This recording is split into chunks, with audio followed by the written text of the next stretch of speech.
Welcome, everyone. Thank you for watching our presentation. We'll be talking about visionary leadership, and we chose Steve Jobs to be our example. Next slide, please. He co-founded Apple in 1976. He introduced the Apple to one of the first actual successful personal computers in 1977. Set Apple as a key player in the market, and then after he launched the Macintosh with groundbreaking features like focus on user experience, graphical user interface, and focus on design. Next slide, please.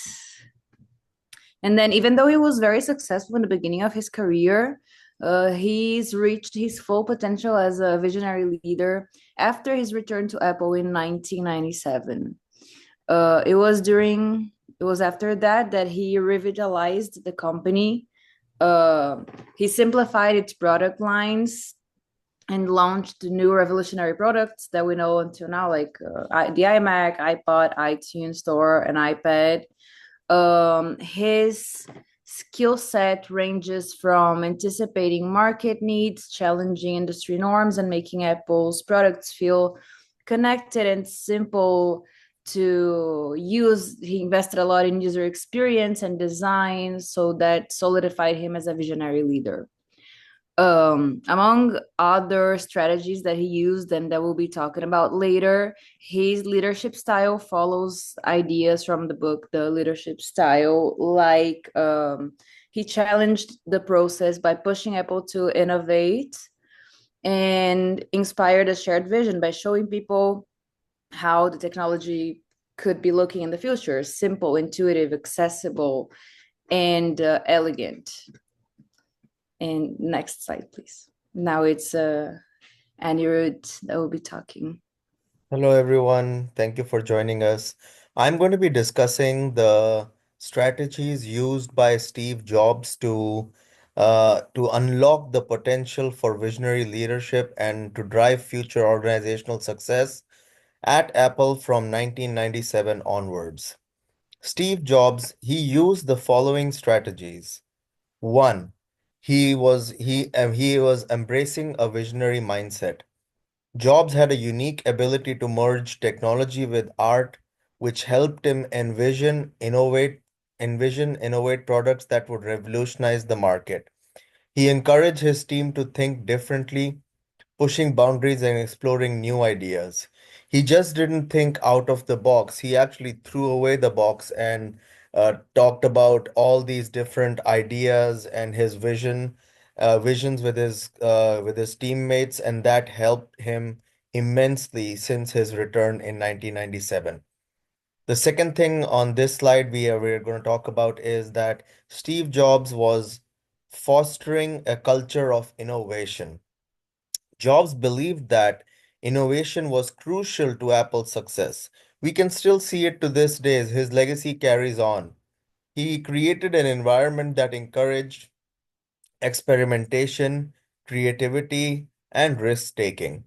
This led to the development, like Vitoria already mentioned, this led to the development of groundbreaking products like the iPod, the iPhone, and the iPad, which are still, except for the iPod, the iPhone and the iPad are still industry leaders in their own segments in the market. And we also have like a pictorial showing depicting his dual strategy on this slide. I'm going to go to the next slide now. Okay, strategies used by Steve Jobs continued. Now we're going to talk about what he did as he continued on in his role as the leader. He was prioritizing design and user experience. Jobs was notorious for his attention to detail and passion for design. We can still see it in the iPhones and iPads of today, how his design language has actually carried over and stood the test of time. He ensured that Apple's products were not only functional, but they were aesthetically pleasing to the eye and user-friendly.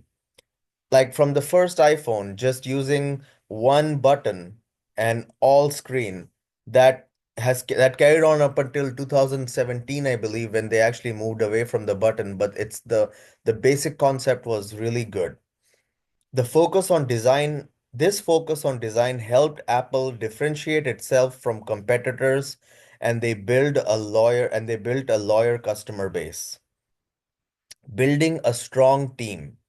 Jobs surrounded himself with talented individuals who shared his vision.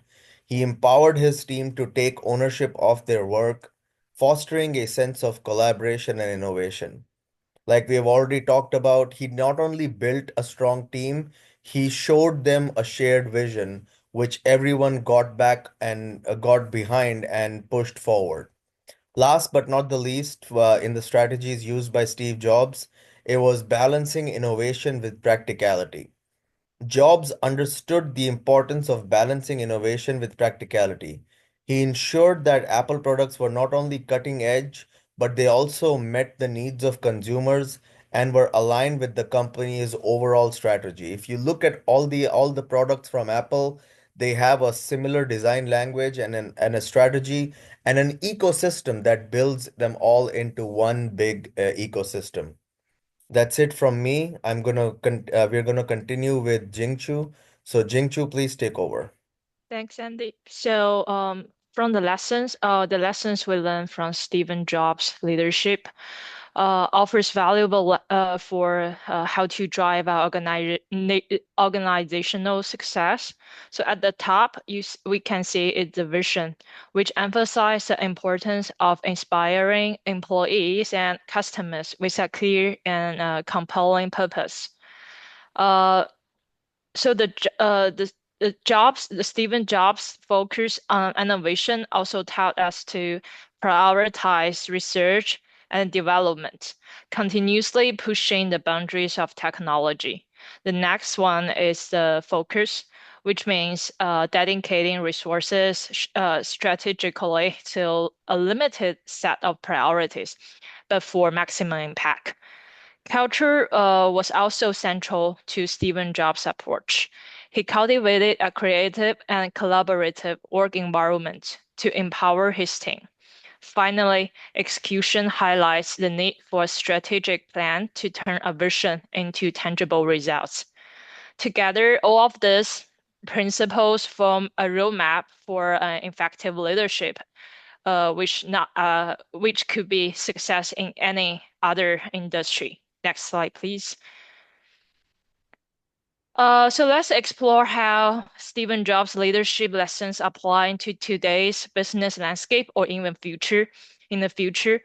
First, his emphasis on vision reminds us that clarity of purpose is crucial for navigating change. For example, many tech startups succeed because they define a very clear mission that exercise both employee and customers. Innovation also remains crucial. Like organization must stay ahead of the trends through R&D to remain competitive. But on the flip side, potential limitation of visionary leadership include over-dependence on one individual and possible neglect of immediate operation needs. So by balancing Stephen Jobs' principles with practical execution, businesses can adapt his leadership approach to a much more variety of modern challenges. Next slide, please.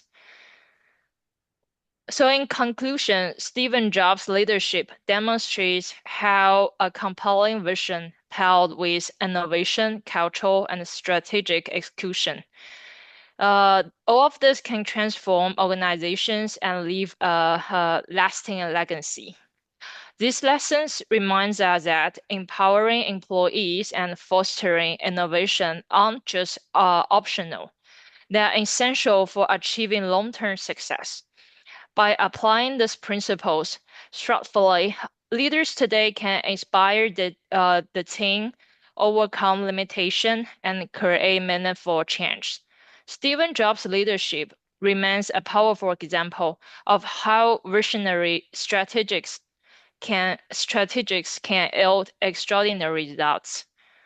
That's all for our presentation. Thanks for watching. Okay, thank you everyone. Thank you. Yeah. Okay.